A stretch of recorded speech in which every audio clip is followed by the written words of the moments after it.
Kidney stone पुन्हा पुन्हा होतोय? दिवसभरात 2.5 ते 3 लिटर पाणी प्या, म्हणजे लघवीचा रंग फिकट असायला हवा. पाण्याच्या कमतरतेमुळे किडनी स्टोनचा धोका वाढतो.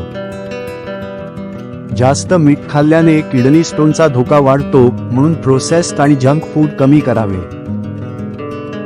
कॅल्शियम पूर्ण बंद करू नका. बॅलन्स्ड डाएट ठेवा आणि ओव्हरडोस टाळा. किडनी स्टोनच्या रोकथामसाठी हे महत्त्वाचे आहे. लिंबू पाणी, सिट्रस फळे खाल्ल्याने किडनी स्टोन होण्यापासून मदत होते. लिंबू आणि सिट्रेट यांचा समावेश आहारात करावा.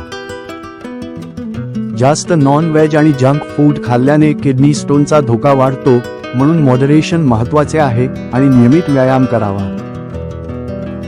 लघवी जास्त वेळ रोखू नका. दररोज हालचाल, व्यायाम करा आणि किडनी स्टोन वारंवार होत असेल तर मेटाबॉलिक इव्हॅल्युएशन करून घ्या आणि यूरोलॉजिस्टचा सल्ला घ्या.